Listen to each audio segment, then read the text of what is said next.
Welcome to the Nightly Rant with your hosts, Mike and Torya. This is the show where we examine society from a sarcastic point of view. If you like insane conversations, this is definitely the show for you. Let's get into today's topic. YPN people, I don't know about you, but I love helping out a friend. That's why I want to shout out my friend Brian Little and his podcast, Your Favorite Blockhead. This is the only show that manages to weave together peanuts and MMA into one heck of an amazing podcast. You can find Your Favorite Blockhead wherever your favorite podcasts reside and at yourfavoriteblockhead.com. Do me a huge favor and listen to Brian's show. You'll be entertained and you'll help out a friend. Now, as I said, let's get into today's topic. So, what's 155 inches long and cost $5,000? The piece of string we had surgically removed from the inside of our cat last week? Bing! You got the right answer. And it was 155 and a half, according to the bag. That is a lot of string. Yeah, just a tad. Just a couple of spools worth of thread. So Jasper, who I refer to as Mr. Purrs, or just sometimes Purrs, because, it's short for Jasper, and he purrs a lot, so I call him Purrs. Anyway, Purrs was vomiting and aggressively for 2 straight days. Like the Exorcist. And then Torya picked him up, and he let out like a cat yowl, like I've never heard him let out before. And so we're like, we'd already said that if he was Wasn't still even 2 full days, by the way. It hadn't even been 24 hours when we were on our way to the vet. Yeah, we had originally said we would wait until the next day and bring him right in if it was a problem. So we go ahead and we rush him into the hospital, and it's our regular vet, and the doctor's like, well, I can't really tell, I don't see anything under his tongue. And I was thinking about it. He was kind of dehydrated at the time. It might have been hard to find. And it was like white thread. Yeah. And so he just knew he had to do x-rays. And so he did x-rays, and he came back and he said it looked like there was some kind of linear object in his colon. And, you say to yourself, what did he do? Swallow a straw? I mean, what the heck did he eat? That's, a linear object stuck in his stomach. And he kept talking about if it was a string or twine or something, it could wrap around his tongue, but then you'd find it and you'd cut it and then he could pass it. But I don't see any string under his tongue.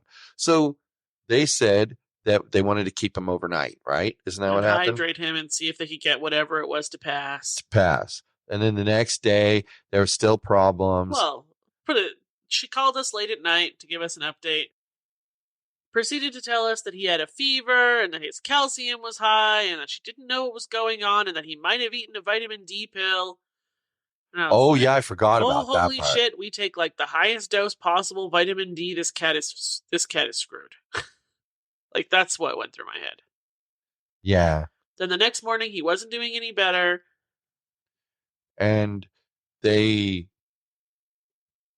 something told them that there was a foreign object, and besides the x-ray, something else confirmed that there was a foreign object. It was the bunching of his intestines that they saw in the second x-ray. Yeah, it had changed significantly. So she said, well, there's 2 options. You can, do an ultrasound to see what it is, or you can go to surgery. And what I found really interesting, just my experience with these kind of things is they encourage you to go with the diagnostic test. Knowing full well that you're going to end up having to have the surgery. Yeah, they want you to pay that extra $2,000 that it would have been for the diagnostic test. Right. And so instead, this one, she just went, no, I think you should go for the surgery. And your second option would be the ultrasound. Right. And I was shocked by that because that's a very honest approach. So less than 2 hours after this phone call, the Jasper got sliced open. And had 155.5 inches of white thread removed from his insides. And before anyone goes and like blames anyone for it, he unthreaded the sewing machine and took it off himself. Yes. Yeah. A sewing machine that was somewhere where he shouldn't have been in the first place. Yep. And he knows that. Uh-huh. But he's been comical since he's been home. So continue to tell the story of what happened and how we had to go to the place. So the vet told us they were going to try to get him to eat the night of the surgery. And then if he ate the night of the surgery, he got to go home. So there's us. Come on, Jazzy. You can do it. Eat the food. Eat the food. He didn't eat the food because he's a drama queen. The next morning, he doesn't eat the food. The vet suggests, well, why don't you guys come in and try to feed him? Because I think she also realized that he's a drama queen. Yes. So what did Jasper do when we had to come see him? He didn't eat the food until I bullied him into it. Then she let us take him home. But he ate like 15, 20 kibbles. Yeah. And I wasn't sure there was going to be enough. But she was like, okay, fine, I can discharge him to you. And I'm going to tell you the truth. I had this thought cross my mind at the time. It still sticks with me. I think he was coming home with us one way or another because I think in her mind, there's only two possibilities here. He either recovers as normal and everything's great, or he doesn't. That's really it. There's no, hey, if you do it this way or that way. It's up to him how he recovers, how bad his insides got messed up. And I think she was sending him home so that if it was the bad way, he got to spend his time with us and not at a hospital where he was clearly not comfortable, and not because of them. He's him. He doesn't like, we've talked about it before, doesn't like strangers. See, and I think she was being the apocalypse person where he was clearly the best case scenario. She said there was no lacerations of his insides from the thread. Like it had dug that in, she could but see. It hadn't cut anything. That she could see. But then she just kept going on and on and on about how all the bad things that could happen if there were lacerations that she couldn't see. I think she was just being the doomsday person. Okay, but I'm just saying to you that I personally feel like she felt like that was a possibility and she was going to send him home one way or another. I don't know why we have to like argue about that. Because maybe I felt slightly different about it than you did and wanted to express my feelings about it. That might be why I. Well, then don't make me feel like I'm wrong. But anyway, he's home. He's been home. How long? He came home on Friday. So he's been home like 4 days. 5 days. And 5 days. And it took him 2 days, and then he was kind of like more back to his normal sassy attitude. Yeah, he's been a right menace today. Yeah, and today's the peak. I mean, he's super needy. But he's also combined with being super unreasonable like always. I mean, he's always been super unreasonable. Yesterday, if I didn't pet him every 3 seconds like he demanded, he would knock things off my table, including full cans of soda. Yeah, he was into my power strip. He was really obnoxious yesterday, that cat. He was very obnoxious. But he's a little better today, but he's feeling good. He's headed in the right direction. He's learned how to take his cone off because clearly he's not capable of not being a menace. I think that's funny in a lot of ways. He bites me every time I give him his 4 shots of medication in his mouth every night. When is that over? 10 days after he came home. Oh my gosh, I have 5 more days left. Uh-huh. Holy moly, that's a lot. It decreases by one syringe tomorrow. Well, but the good news is you've gotten good at it. So, I mean, and he's may not love it, but at least he's starting to understand it's not going to kill him either. So he doesn't fight as hard. I don't know. He's a funny kitty though. Like, and he's back to doing what he used to do, which is like lay across your arms on your lap so you can't move or do anything else but pet him. Yeah. And then bite you if you don't pet him the exact way he wants. He's back to his normal feistosaurus self. He assaulted Saurus today. Oh, really? Tell me this. She walked past him. She had the audacity to walk past him. And he all feet clawed her. He doesn't have any claws because the vet also took off his talons. Well, be clear. They cut the tips of the nails off. They're very dull at this point in time. That's good, though. That's how cat nails should be kept. Then they can't tear apart furniture. Just makes him want to scratch more. But I don't have anything to tear the thing apart with. It's dull. You say so. Anyway. So he's right at the beginning of the supreme danger zone right now, according to the vet. She said between day 5 and 7 post-surgery would be, if something was going to go badly, that's when it would go. So by end of day tomorrow, middle of the day Thursday, Jasper will be completely out of this danger zone.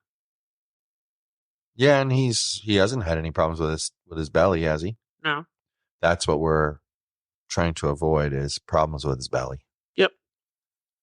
Something about his intestines can fall apart, back up into his stomach. She said pieces of his intestines would die if anything bad was going to happen. Mm-hmm. Yeah. But I think, I strongly believe we caught it like right away. Yep. I can tell it's not for air, but I can tell you later why I actually 100% believe we caught it. Well, the second, like 36 hours in, I think, is about how long it was when we finally realized he needed to go to the doctor. But I'll tell you why later, because it's kind of gross, actually. The whole thing is kind of gross. But, I wanted to say,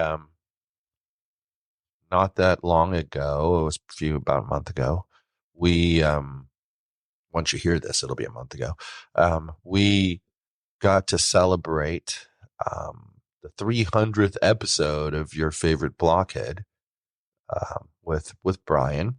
And he's a dude we talk about at the opening of every single episode. We encourage you to go listen to his show. Well, he's up to 300 episodes. I mean, it's a weekly show. That's a lot of years of being devoted to releasing something.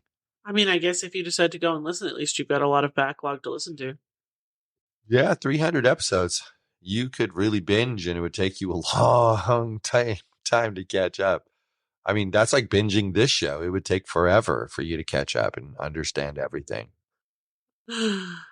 One time we're going to have to do like a nightly rant recap episode where we go back through some of the key things that have happened and just put it out as an episode, so it's more of like a compass for people who listen to understand. That would require either one of us to remember any key things except trash bag basketball. Oh, I remember a lot of things. Well, there you go. Remember a lot of things, but I mean, I've been the whole entire 500 and whatever episodes that's been intimately involved with getting these things put out. I used to do it all myself, if you remember, when we first started. It can be a long, tedious job. That's why I'm glad we have help. But it's he's a good dude, and I do encourage you to go check his stuff out. I mean, you've heard him on here. He's funny. He's humble. He loves his MMA. Make sure you check out the 300th episode, because I think I've inadvertently started a new feud. Yeah, I think so. You can count on his next appearance for him to really push that issue. I'm sure. That's okay, though. Now people have to go listen to his podcast if they want to know what the heck's going on. Exactly. You got to listen to the whole show, right? Yep. I think we were number 9. Yep. Yeah, we were number 9. He's doing a 10 people thing, so we were number 9. That's a smart idea. I liked his idea. Maybe we'll do it for 1,000. We'll be there in no time. 1,000. Like 10 years from now. How did we get from 300 to 500 so fast then? We didn't. Sure felt like it. It took 3 years. Sure felt like it. I felt like I blinked and we were there. Well, it's not my fault you're a lunatic. Well, maybe I'm not a lunatic. Maybe I'm a time traveler. Maybe you are. Maybe I'm like I Dream of Jeannie. I blink and I wind up somewhere else. She used to do that all the time. It was funny. You clearly didn't watch that show. I've clearly seen every episode of that show multiple times. Have you really? Mm-hmm. So what did I say that wasn't correct about Jeannie? Did I say you said blink something her eyes wrong? And go. Uh-huh. Who was the one? There was a show. It was a black and white show. And Bewitched. Aha. There we go. Bewitched. That one was kind of crazy too. Bewitched wasn't always black and white either. No, it wasn't part. The second half of it was colored. It got colorful about halfway through. That's weird. It tells you way how far back that show is. That it was, it started in the black and white era, and then it actually stuck around long enough to transition to color. Yep, which is crazy. But that was another one with a woman who she was a witch. The husband was just a normal old dude.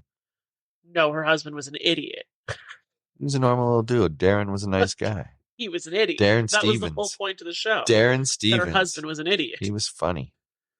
I liked him. He's my buddy, Darren Stevens. You've questionable choices in friends, apparently. Well, enough said.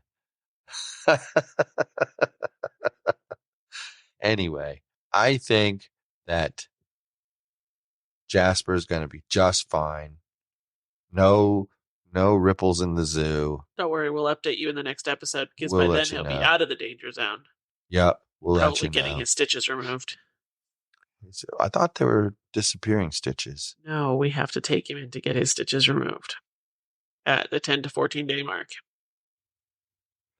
I could have sworn she said she just wanted us to bring him in at that point to look at the area, but that they were disappearing sutures. Nope, that's Bree. Bree will have disappearing sutures. Interesting. Well, I can see how I'd cross that up. Anyway, I think he'll be fine. Like she says, we'll let you know in the next episode what is going on, and that's all I got for you. Well, on that note, good night, everyone. Still a bye-bye. Thank you for listening to the Nightly Rant.